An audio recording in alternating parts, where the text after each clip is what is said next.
Mary Beth is the co-author of the paper titled Spectral Evidence for Hydrated Salts in Recurring Slope Lineae on Mars. As you can read from that, there's not a single mention of the word water in that title. We're very conservative in the science circles. So, but she's going to talk about water on Mars, among other things. Mary Beth is a planetary scientist in the Space and Astrobiology Division at NASA Ames Research Center and a PhD candidate at Georgia Tech. She received her bachelor degree from Cornell University in Earth Science. Her primary research is focused on studying the preservation of chemical biomarkers in terrestrial Mars analog environments, such as the Atacama Desert. Please welcome Mary Beth to Google.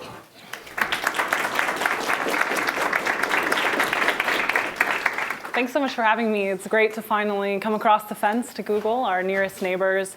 We joke at Ames all the time that they're just going to build a land bridge, and we won't even have to get on 101 to come over here. We'll just walk across. So today I'm going to talk about our detection of liquid water on the surface of Mars, and more broadly what that means for habitability. And I'll tell you a little bit about my research that I'm conducting in the Atacama Desert, which is an excellent Mars analog environment in Chile. But before I do, I just want to say thank you to whoever made us a Google Doodle. Out of all of the press and all of the coverage that we got for our paper, this one definitely totally upped my cred amongst all my scientist friends, like the New York Times, whatever. But Google Doodle, that was like the pinnacle. So thank you. Okay, so today I'm going to talk about a tale of two different environments. And the first is the Martian environment today. And as you've seen in many pictures, Mars is a cold and dry and desolate place. It has a thin, tenuous atmosphere. And some polar ice caps, but it doesn't really look particularly hospitable to life. Whereas when we look at the evidence coming back from all of the rovers and orbiters that we have from Mars, we know that the ancient environment that existed on the Martian surface a few billion years ago was much more Earth-like than what we observe today. So it still had, a protective atmosphere and maybe even some shallow seas and oceans. So to kind of frame our argument, I wrote out a list, a very simple list, 4 easy steps how to search for life on another planet. And the first step is to establish a place as potentially habitable. And this is what NASA has really focused on for the last few decades of rover missions, trying to tease out the habitability of ancient Mars. Step 2 is then to seek out clues as to whether there's biochemistry happening there right now or if there ever has been in the past. And then once you've kind of got that hint, then you do a really robust and thorough analysis of those potential biomarkers. And really the question you're trying to answer, the really interesting part, is whether or not those potential microorganisms map to Earth's tree of life, or if there was a second genesis of life on Mars that has occurred. And then repeat, you move on to the next body, and luckily at NASA we can kind of do different planetary systems in parallel, and there's a lot of cool places out in the outer solar system as well. So to start, the first thing we need to do is establish an environment as potentially habitable. And so habitability consists of 3 major qualities, things that you need to have. You need to have a liquid water environment, you need to have the chemical building blocks, and then finally, some sort of energy source. And another factor that I think is important and people often kind of overlook in my field is the stability of those 3 things. Like they need to be around for long enough for life to begin and also take a foothold. So the stability of environments that offer those things are important. So here's a picture of Mount Sharp, which is where the Curiosity rover landed. In the equatorial region on Mars, and has these beautiful ancient stratigraphic units. So how do we look at these units and know that that ancient Mars is different than the environment that we observe today? And the answer is a lot of data. And it's really hard to synthesize all of the work that people do in my community because it's a very diverse one. Planetary scientists consist of people who study what the atmosphere is made out of and its structure. They look at the internal structure of a planet. You have geologists who can tell you all about the mineralogy of rocks, and then you have biologists who know all the mechanics of microbial systems. So the combination of all of these data sets is what leads us to some of the conclusions, and I tried to sort of capture that from a more broad perspective. And just to point out, this is sort of an unfair graph because they also put the failed and or the ones that didn't make it to Mars. So it makes us look really spoiled in the Mars community, but this is not the real picture. And also, it's important to note that in addition to the orbital data that we've acquired, having actual ground truth to what you observe from orbit is important. And there's been a number of rovers and landers that have done just that. So starting with the Viking landers, and I'll talk a little bit about them later on. Most recently, the Curiosity rover is extraordinarily capable and doing some really important science. The two Mars exploration rovers in the early 2000s were little robotic geologists. And then the Phoenix lander went to the northern plains and was looking at ices and actually was made the first confirmation of perchlorate on the Martian surface. So anyway, when you take all of that data and you sort of synthesize it into one chart, you end up with this timeline. So on the bottom axis is time increasing this way, and then a number of factors that we can kind of zoom in on. So if you go back to 4 billion years ago on the Martian surface, it was a time period known as the Noachian. And during that time period, there was a number of characteristics which I will describe. So the first that are important for the genesis of life. The first is the protective magnetic field. There are permanently magnetized rocks that we observe in certain regions that point towards this being possible. The delivery of organics. So we observe all these large impact basins and impacts. And on Earth, the seed material for all of the carbon that we see and also the water came from cometary impacts and meteorite impacts, so really providing that seed material to kind of kickstart the initial chemical evolution that led to life as we know it. Active volcanism, I think, is also really important. It provides an easy chemical energy source, and there's a lot of evidence to suggest that life on Earth began at a deep sea hydrothermal vent. So having that active volcanism is important. Copious amounts of surface water, liquid water, is an important ingredient in all of terrestrial life. So the fact that it was abundant and the fact that it was on the surface are important, and it shows us that Mars also once had a more protective atmosphere that was higher, allowed the surface pressure to be higher and liquid water to be stable on the surface. It's no longer stable at the surface without doing special tricks like adding salt. And finally, clay minerals. We detect those in these ancient deposits on Mars. And it turns out that folks who study early chemical evolution have found that clays sort of help promote some of the reactions that lead to the start of life. So clays are important in sort of promoting those early life activities. So altogether, early Mars looks like a nice place to be a microbe. And it's a lot more Earth-like than what we observe today. And most recently, the Curiosity rover has made a number of observations at this ancient mudstone at Yellowknife Bay. And basically, we're observing, the site that we're observing is at the end of this ancient river system. And the liquid water that existed there was fairly close to neutral, and it had low salinity, which is important. It had all of the chemical ingredients that are important to life, and minerals are in various states of oxidation. So there was also potentially chemical energy available to early microbes. So cool. Early Mars is a potentially habitable environment. But Mars hasn't looked like this in a really long time. So it's been 3 billion years since Mars may have looked like this. So how do we know? So if life did hang on, if life started on Mars and was able to hang on for those few billion years, where do we look to try to pinpoint where it may still have a stronghold or have, its last little refuge? And the answer is perhaps looking for places where we know there to be liquid water. And that's kind of where our recent detection fits into this. So this is a paper that we published last week. And it was sort of wild how this sort of caught on in the press. It was really exciting to share our results with everyone and have so much public interest. And the best part was they already made a movie about it. So pretty cool. Thanks, Matt Damon. So these recurring slope lineae is what they're called. I'm sorry, at NASA we have this terrible tendency to give acronyms to everything. Can't even tell you. I have a list of my favorite acronyms, and this is definitely one of them. So recurring slope lineae, RSL, as we call them, are these features that we see emanating out of the sides of crater walls, steep slopes, and central mounds. And they can be up to about 1 kilometer long, and they're fairly narrow, about 5 meters long. And so my fellow graduate student at Georgia Tech, Luzio Ojha, he actually made the first detection of these while he was still an undergraduate at University of Arizona. He was making these digital elevation models and was using 2 pictures to try to make these terrain maps.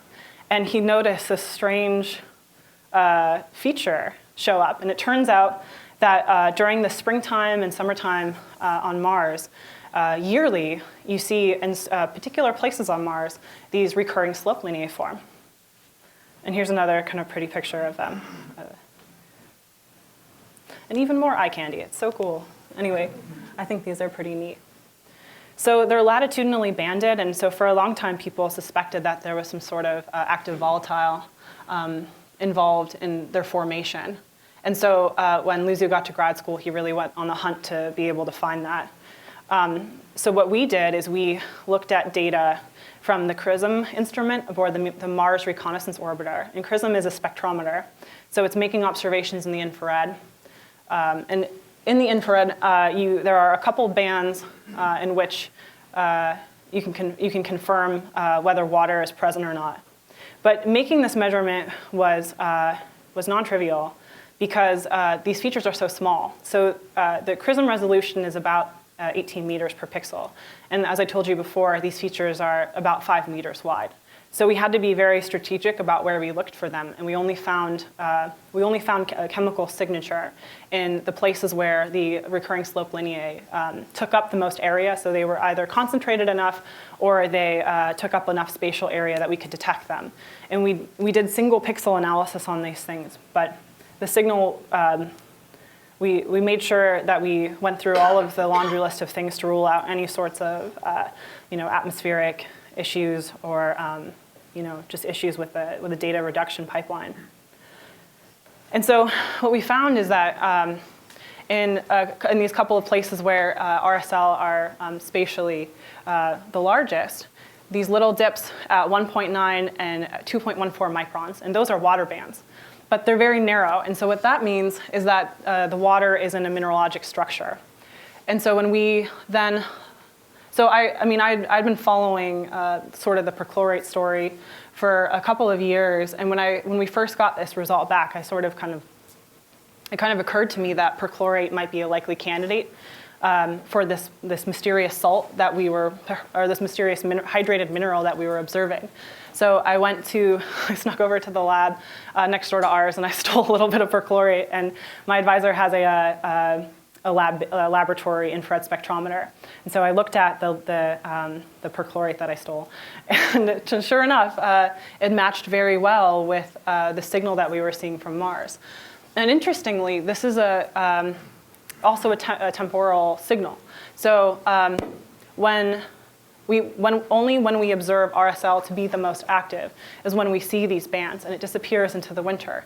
And the other kind of interesting thing is that, so you may be wondering why we don't see this dip at 1.4, and that's because as this mineral starts to dehydrate, that's the first absorption band that you lose.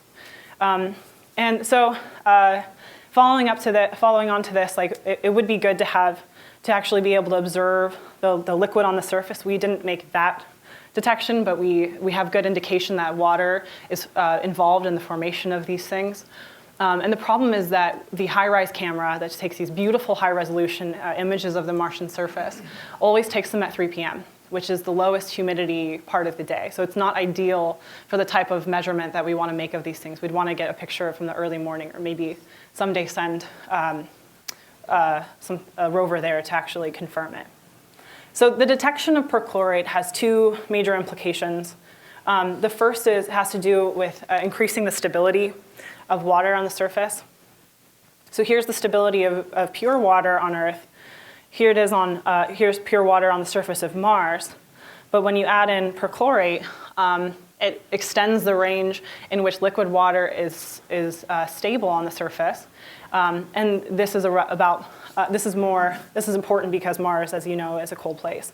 And so that's the average temperatures that we see on the Martian surface fit nicely into that range. The other really cool thing about perchlorate is it has this property called deliquescence. That's the word of the day, deliquescence. And what deliquescence is when the humidity in the atmosphere gets high enough. The salt has this property where it will absorb the atmospheric water. And it'll absorb it to the point that you form a liquid solution. And so when I was working with the perchlorate salts in Georgia, Georgia's an extraordinarily humid place. And as soon as you pull it out of the bottle, you get a little puddle. It's sort of a weird thing. We don't really have that problem out here in California because it's so awesome all the time. So anyway, so deliquescence, we think, is our favored explanation for how these things might be forming. Although it's not the only explanation, and we're still working on trying to rule out other hypotheses. The other kind of interesting thing about perchlorate is that it's extraordinarily water soluble. So it actually turns out to be a groundwater contaminant in many places in California. It was used as rocket fuel, and anyway, it made its way into the groundwater supply.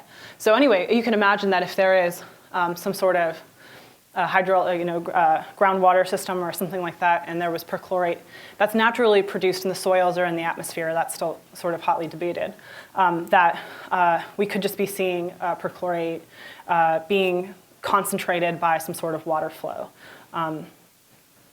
So our detections increase the number of known places where we have seen perchlorate to exist. So this is the first time that perchlorate's been observed from orbit. Before this, it was first discovered at the Phoenix landing site in the northern plains in the late 2000s. It's suspected at both of the Viking sites, and has been reinterpreted to be the cause for some of the kind of mysterious signals that they got back from Viking.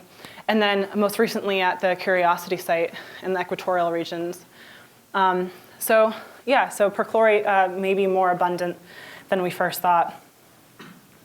So finding this indication of liquid water is important for habitability. So that maybe this points towards a larger hydrological cycling on Mars. So I think this is probably good news, although there's still some huge challenges for microbial habitability of the surface. The radiative environment is very harsh, and high salinity also is not great for most microbes, and these concentrated brines may be too salty to support terrestrial life. Although it's important to note that there are microorganisms that use perchlorate as an energy source. They're called perchlorate reducers, and they are thought to be fairly ubiquitous in groundwater systems. And this is also why perchlorate is thought to be so low in the ocean, because there are organisms that are using it. So anyway, the jury's still out on that. This is something that we'll be working towards in the next couple of years. Okay, so now I kind of want to transition out of habitability, and I want to talk about how do you look for a biosignature.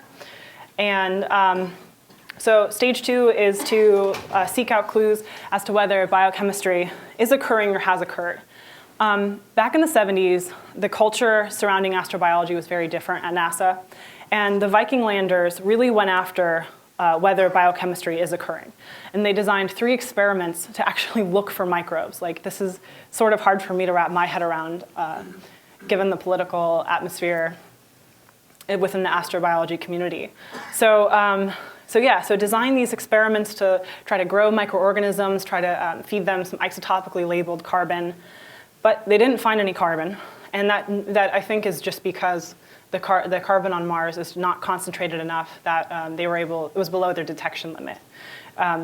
And the results from the Viking landers showed that there were only chemical processes occurring on the surface. But if you have some time and you have some moments to kill, it's definitely worth reading about these experiments. They're really fascinating.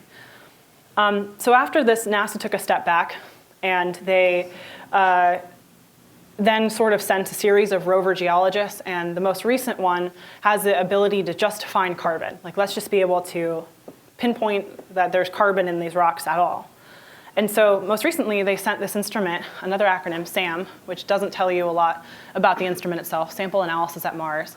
But what SAM does is it looks at the organics and gases from the soil and the atmosphere. So the way SAM works is that it identifies a sample, and then it drills it. And drilling is important because of the radiative environment. You need to try, the lower you can get away from the surface, the more protection you get from radiation. Radiation is damaging to organics. So after you drill your sample, it goes into a sample handling system, and then it's put into a pyrolysis chamber, and basically that just means you heat it up to really high temperature. And what you can do from there is look at the volatiles that break off of larger components that are put into the instrument. So you can look at all the fragments coming off, and then you send it to a mass spectrometer. And with the mass spectrometer, you get basically a fingerprint for the types of compounds that are breaking off. Or you can also, if you're more interested in doing a more detailed compound analysis, you can send it to what's called a gas chromatograph. And what that does is separate the organics by some unifying property, in most cases polarity, and then send it to the mass spectrometer for identification. So SAM is a pretty powerful instrument and highly capable, and it's taught us some important things about the place where it landed at this ancient site at Gale Crater. So there are two major results related to the detection of carbon that I think are important to talk about.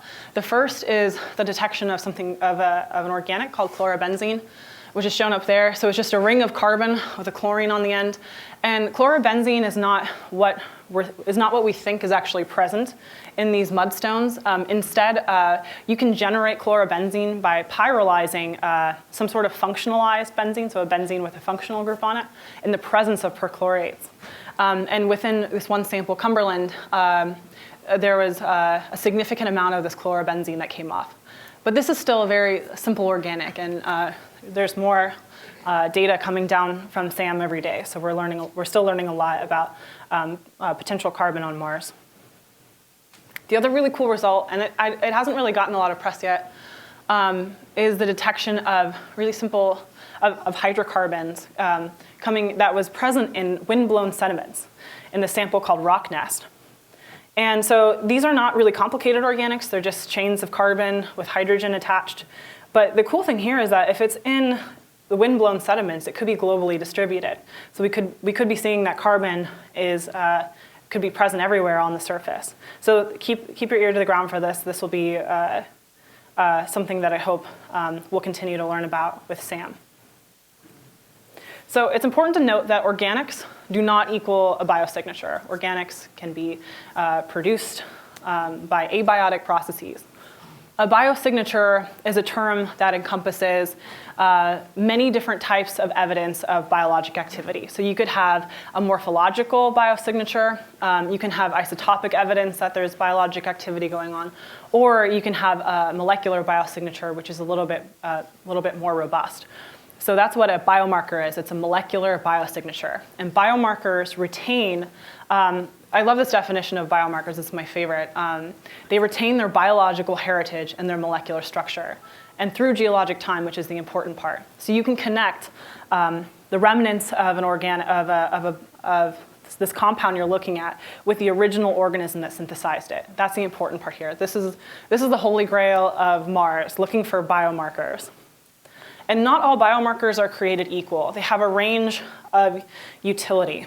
So DNA, while being the most information-rich biomarker, contains all of our genetic information, it doesn't last very long in the fossil record. And some of the oldest recovered ages of DNA are only a few 100,000 years. It's really a fragile compound.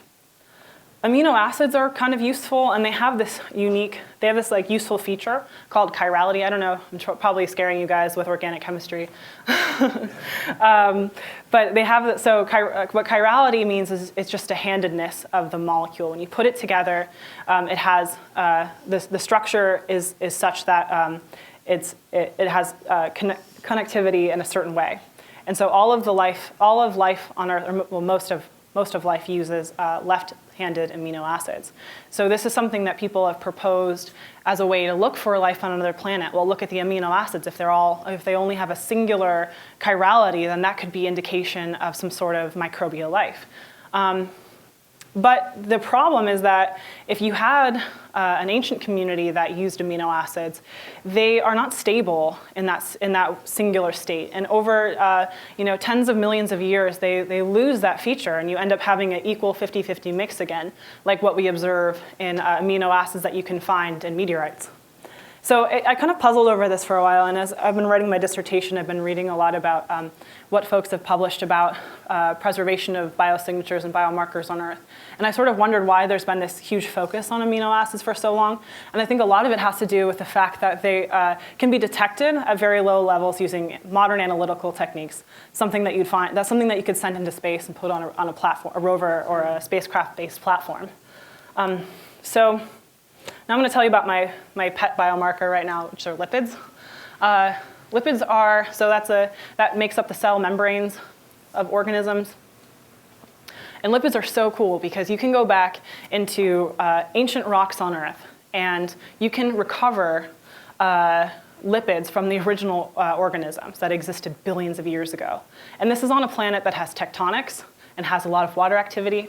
So lipids have this sort of unique feature. They have what's called a hydrocarbon core. So this structure is called a hopane, and hopanes play a role in a cell membrane similar to what cholesterol does for you. So it increases membrane rigidity. Anyway, so this is what happens when you degrade that original structure. This is what you can find in ancient rocks on Earth from organisms that lived there. And it's important to note that this structure is not produced by abiological processes. It's generated by a specific enzyme in an organism, and you can connect it back to that organism. So I think lipids are kind of cool.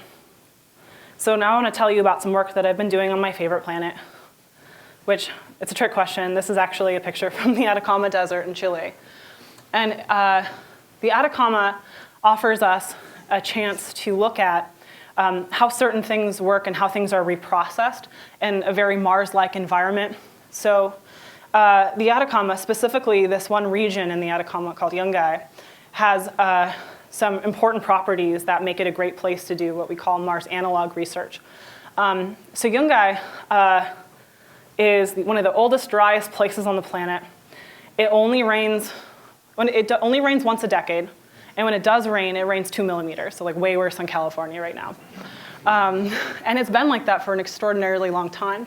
So it's been extremely hyper-arid for 10 to 15 million years, but it's been Mojave-like arid for 100 million years. So it's been a desert for a really long time. And as a result, it has some of the lowest biomass on Earth. So what that means is like the cell counts are really low. They're about 1,000 cells per gram, which is tiny compared to what you'd find in your backyard here. And there's no plants, there's no lichens, there's no mosses, and even the bacteria in the soil aren't active. This is the only place that you can go on the planet and find this. What you're looking at are the spore formers that have been blown around on atmospheric aerosols and dumped out in that region. You also have the accumulation of rare salts, and again, perchlorate shows up. We find perchlorate at the ppm level in the Atacama. So you can also look at how those salts influence preservation. So I'm interested in looking at utilizing some of these unique properties of the Atacama to look at how certain things affect biomarker preservation there. So the first is that the Atacama has a nice precipitation gradient. So that extremely dry place is up here. And aridity is defined not only by how much it rains, but also the potential for evaporation. So Yungay is like an order of magnitude below the cutoff for the classification of hyperarid. And as you go south, it rains more to the southern site. This is the most southern site that I went to, called Chañaral. And even there, it's still considered a hyper-arid desert. And what that amounts, and it rains like maybe once a year, a few millimeters a year. What that amounts to is like one sad plant.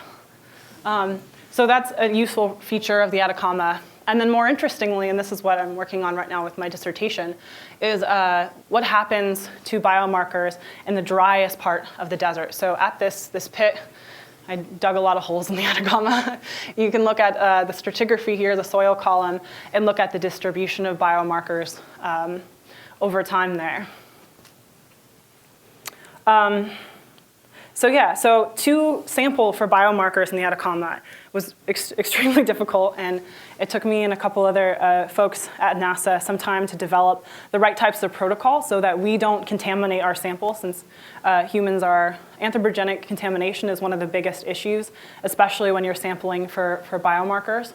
So we sampled wearing clean room suits, and we had glasses on, masks on. I spent about 3 weeks cleaning all of the drill bits, every spoon, every jar, to really high standards to be able to collect the samples. And then when I was working in the soil pits, I spent about 8 hours a day in this suit. I ended up having to duct tape the gloves onto my jacket just so I wouldn't sweat out the ends of it. So it was sort of a strange experience. I felt a little bit like an astronaut. But yeah, anyway, it's hard to explain to people how dry it is there until if you haven't been there, and you end up finding little pieces of mud with the evidence of the last rainfall. It doesn't even saturate the ground, it just hits the ground and then evaporates. It's totally Martian.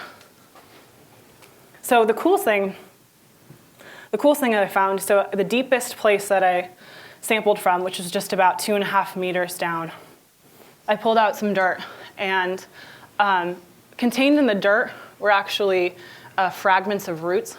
And these root fragments are dated to be about 6 million years old. Well, that's extraordinary if you think about it, that they haven't been degraded. And so this is my thesis in one sentence.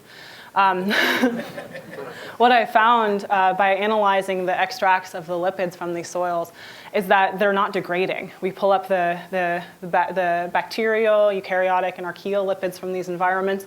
They resemble a modern community, and they've been buried for millions of years. So I think this is pretty good news for looking for ancient biomarkers on Mars.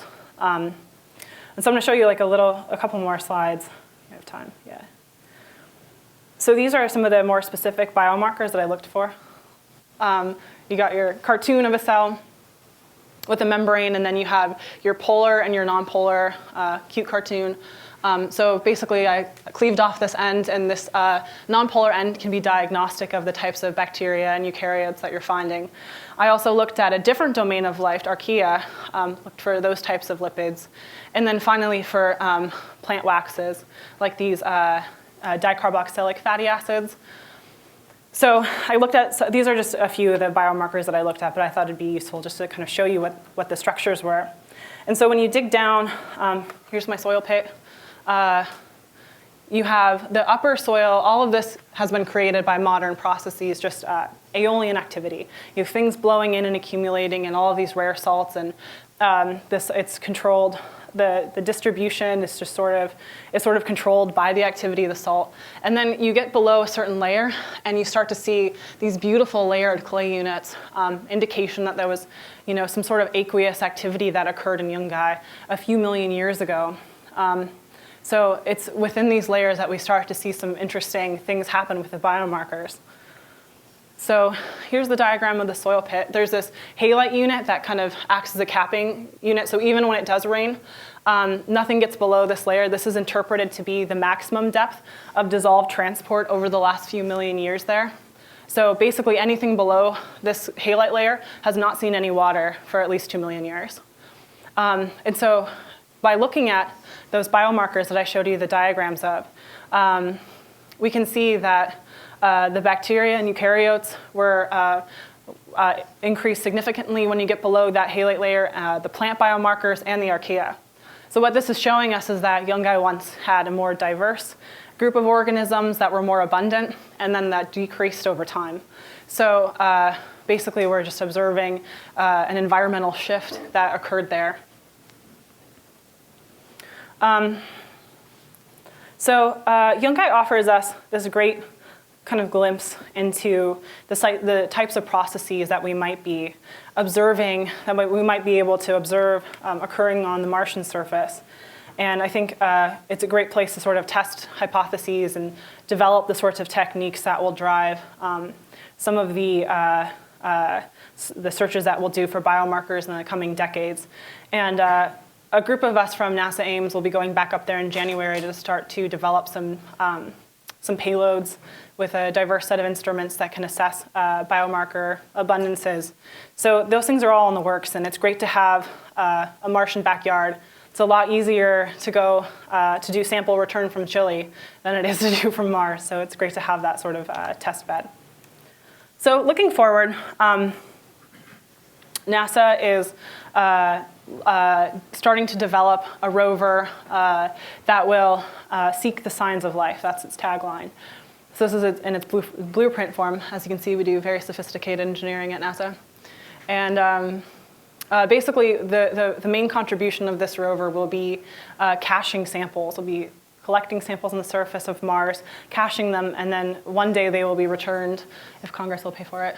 And then also, so we'll be looking for signs of carbon with spectrometers and doing some other important in situ geological sciences. So I think the future for Mars is really exciting. I think that within my lifetime we'll be able to answer, or at least poke at the question of, did life ever, was there ever a second genesis of life on Mars? And if so, does it have a foothold anywhere? Are there any refuges of microbes anywhere?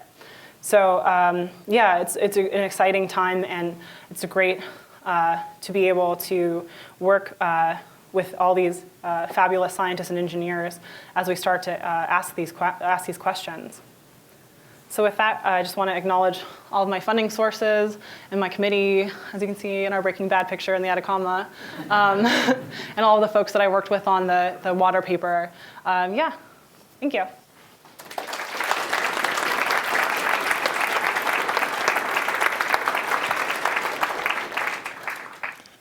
Questions? I'm sure it varies with where you are on the planet, and the answer is probably a numerical version of too deep, but how deep would you have to dig on Mars to see a historical record of these lipids going back a million years, a billion years? Oh, yeah. It kind of depends on where you look, but where we've landed, the Curiosity rover is actually thought to be upwards of 3 billion years of stratigraphy that's exposed. So you don't actually have to dig. You can just you can use exposures that have been eroded out by other processes. The Mars exploration rovers used craters that had punched through the surface to explore layers, and it's hard to do dating on Mars. It's not as rigorous as it is here on Earth. So dating on Mars, basically, you use crater counts to estimate how old the landscape is. And then you correlate those exposure ages with a layer you extended along. So, yeah, it's not exactly as precise as on Earth, where you can do other dating techniques. So, aside from the effects of the radiation, you could conceivably construct that graph that you had going back in time with these lipids. Yeah, that's the utility of biomarkers. And it's hard to make the argument that some sort of Martian life will use exactly the same types of biomolecules, but the seed material should have been the same. It should have had the same access to amino acids. You can find oleic acid, which is a lipid, in Murchison meteorite. So we know that these materials are ubiquitous. When you found the signature of water, you said after that you went and tested perchlorate to test whether the signature matches. Mm-hmm. What led you to think it might have been perchlorate? Was it simply you having read of perchlorates found on Mars, or yeah? That was it? Okay.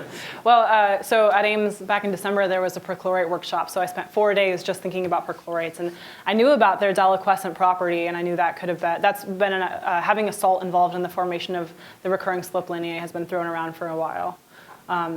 So yeah, I thought perchlorate might have been one of the best fits. Thanks. You said that with that desert In Chile. in Chile, you get like one rainfall a year, and then afterwards the result is like one little plant somewhere. Is that a potential experiment that you could do on Mars, where you just dump water somewhere and see? Maybe I'm simplifying. Yeah, I'm not a botanist. I don't know anything about plants. Yeah, actually, some folks at Ames, I don't know if Chris McKay has given talks here. He thinks about some of these ideas of how would you transform the surface and could you grow things there. Can't see any reason why you couldn't. I mean, you obviously it couldn't be exposed on the surface. You would need to control the atmosphere, but I don't know. For my limited knowledge, I can't even grow a plant in Georgia, so you shouldn't ask me this question. It'll be hard because of the pressure. Okay. Actually, two questions. When you examine the lipids, is there anything to tell you how long that they've been buried? Yeah, so there's been a number of dating techniques used to look at these soils. They've done dating of volcanic ashes in that layer, and they've also done exposure ages of just the surface. So that surface in the Atacama, this has been dated. Looking at radioisotopes in the boulders, we know that this age of the surface is 2 million years. So, and then they just did some 10 beryllium dating of the upper 2 meters of soil, and that's formed from 2 to 6 million years. So it's, yeah, there's been multiple methods of looking at the age of these soils. The second question was, how big are the RSLs? Like, how wide? So they're 5 meters wide, and they can be up to 1 kilometer long. So I read that the current generation of rovers are not properly decontaminated, so they're not allowed to go near where there might be water. Mm-hmm. So when are we sending the first rover that is properly decontaminated? Hopefully soon. Yeah, so I think Viking was the last one that's been sterilized to a certain degree. And the Phoenix lander, the one that went and looked at the ices, since the arm would be coming into contact with water ice, they sterilized the arm to a high level. So it just costs more money, and that's something that you have to factor into when you're engineering these things. I don't know if 2020 will be sterilized. I'd have to read up on that. But yeah, sort of a catch-22 is like we want to explore these really interesting places, but we want to be good stewards and make sure that we're not contaminating the place with Earth life. And I can tell you from working even just in the Atacama, you have to be so careful, you have to be so OCD about every detail to make sure that you're not putting your own biomarkers into the soils you're working in or in the laboratory environment. So it's a really hard problem to solve. And there's a group at NASA called Planetary Protection, and they're the specialists in dealing with how to make sure to protect special regions on Mars and in sterilization techniques. So my understanding is that the RSLs are essentially water flowing downhill, which suggests that there's some mechanism that can bring it back uphill. So I'm wondering if there's any speculation on how the water cycle on Mars would work. Yeah, we don't know. I mean, this is the first indication that there is really a water cycle on Mars, or a liquid water cycle on Mars. So if deliquescence is the mechanism of bringing liquid water onto the surface, so absorbing atmospheric water, then through that process you could just absorb atmospheric water and the perchlorates when the humidity is high enough, and that would be the mechanism of flow. But like I said, we haven't confirmed which theory is the correct one, and it's an important question. I mean, I don't know. I think that kind of the biggest problem is when you look at these RSL sites, and you start to ask the question like, oh, could there be an aquifer here? These things usually emanate from the top of slopes and peaks. Where do you put an aquifer in that environment? So it's really hard to ask that question. And there are some folks working on kind of modeling potential fracturing that could lead to water being able to be moved through fractures and up to the top of these slopes and flow downward. The mission that's going for 2020, is that going to be outfitted with all the proper kind of tools for detecting all the lipids that you're looking at right now? No, I mean, like what I'm doing is, they haven't gotten to that like complex of a biomarker yet. They'll be going to an ancient site, so you don't have to worry as much about modern contamination. And 2020 will be equipped with a Raman spectrometer, which will be able to just look at carbon levels. And then it'll cache the samples, and then hopefully they'll be returned to Earth. And then from there, you start to look into actually detecting a biomarker or more complex structures. So the rover itself will only be able to look for the hint of it. And then the idea is you bring it back to Earth. If deliquescence is the source of these flows, why do we think that the perchlorates aren't consumed and exhausted? How are they being replenished? Yeah, I don't know. That's a good question.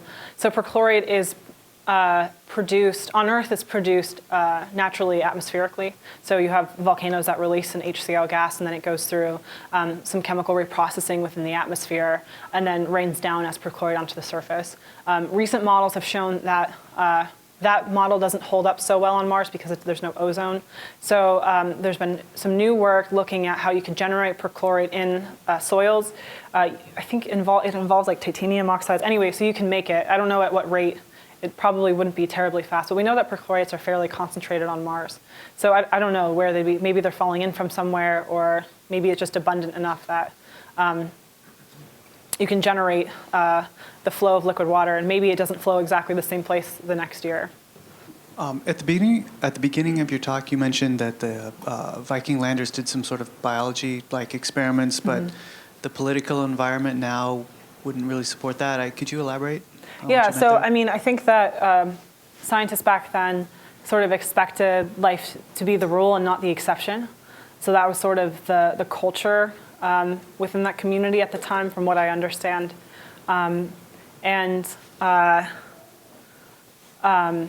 so they designed experiments to actually look for microorganisms, active microorganisms. And so after, you definitely read up on it. It's sort of interesting. They're complex little experiments that they did. And they got ambiguous results and interpreted them to be signs of chemical reprocessing occurring on the surface. But after that, like, NASA's taken more of an approach of a more simple approach. First, you establish an environment as being capable to support life, and then from there you start to look for just the basic building blocks. So instead of going right for the life, they're kind of slowly stepping upward from there. So because there's a really high burden of proof now to confirm, any discovery, but in particular life. So my understanding is that perchlorates are very strong oxidizers, and yet reduced carbon has been detected. Can you talk about that a little? So when we pyrolyze these carbon compounds in the presence of perchlorate, it ends up having a somewhat degradative effect on the organics that are there. So we're not detecting them intact as in their original state. It goes through some reprocessing and interacts with the chlorine contained in the perchlorates to generate the signal that we're seeing, which is chlorobenzene. So it does have an effect, and I think future instruments that will have the capability to detect organics will take that into account, and will develop techniques to sort of solve that problem, get around the problem of having that harsh oxidant in that in high concentration in the Martian environment. I was wondering about the occurrence of reduced carbon in the first place, especially on the wind. I mean, as opposed to buried, where the perchlorate wouldn't reach it. So so interestingly, the reduced carbon that was detected in the dune sediments, it was actually found in a glass. So it's coming off at extraordinarily high temperature. So as you pyrolyze a sample, you increase the temperature from ambient conditions to 1,050 Celsius at 35 degrees Celsius per minute. And when you get to about the temperature where glass starts to decompose, you then see the release of these reduced compounds. So they're not just ambiently present, they're contained in the glass. And this is something that they've also found to be true of in some of the Martian meteorites that we have. I think there's 14 in total, and a couple of them they found carbon in association with some of the glasses as well. I'm wondering, so you have the information that in a dry environment, the lipid biomarkers are not going to disintegrate very much over time. What about with radiation or just less of an atmosphere? Because I guess in the Atacama, you got much more of an atmosphere. Yeah, so the radiative environment is a really big problem, and it turns out to be really hard to create radiation experiments to look at the degradation of organics from that process. And there isn't a lot of literature out there right now that study this in detail, and there's a couple of folks at NASA who are working on this problem. But it has a really big impact on that. So that being said, yeah, radiation is still a big issue, but the way you get around that is looking at rocks that have been buried. So just the farther down you can dig, the better your chances of survival from radiative degradation are. You brought up this glass and the carbon trapped in it. Firstly, is the carbon these reduced carbon compounds mixed in with the glass, or are they trapped in bubbles? And in any case, have you any hypotheses how this forms and how this carbon came to be trapped in this glass? These compounds? It's a good question. It's something we're still thinking about. I think that, it could be that there's just reduced carbon in magmas on Mars, and because maybe there wasn't any biosphere or biotic activity to utilize that material, it's still in existence. You have to imagine the concentrations are really low, but when you don't have any other organic signal to swamp it out, like you maybe just be able to detect it in these types of glasses. But yeah, it's a good question. Can you remind us just a little bit what is reduced carbon and why are people so excited about it? This is reduced carbon, so it's just carbons and hydrogens. So no oxygen. Maybe organic activity or not really? It could be. These are not diagnostic biomarkers. These are, you would generate some of these if you burn organics. You could also find them in exogenous material. So they're not definitive. It's just, and also, as I was telling you with the SAM instrument, we're just looking. Basically, that was detected in this pathway. So you are heating things up to high temperature. You're just looking at the fragments coming off. So we know that there's just reduced carbon fragments that are being generated by that heating process. So we're not really able to look at the intact structure of those specific compounds. But yeah, stay tuned. That'll hopefully be something that we'll continue to work on in the next couple of years. So it could be something more complex that is just being pyrolyzed.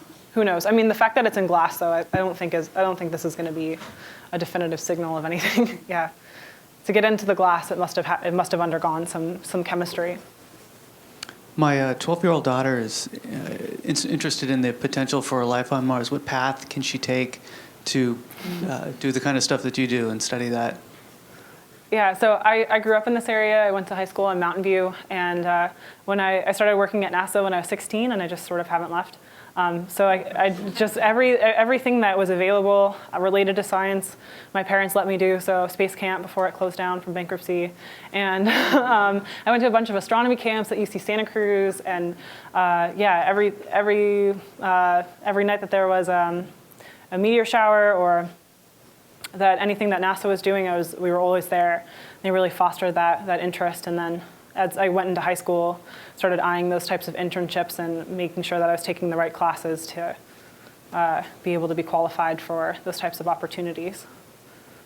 What would you do to analyze the unpyrolized compounds? I mean, what kind of experiments could you potentially even bring with a mission to analyze them and not pyrolyze them?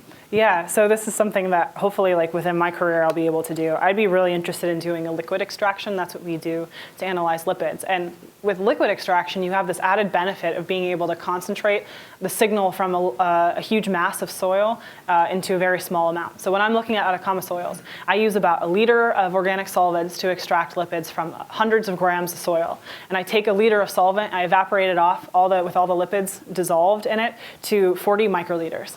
And then that's what I inject into my GCMS, my gas chromatograph mass spectrometer. So I think that it's a more complicated protocol. It's obviously something that would be more risky, and you wouldn't want to send on a platform.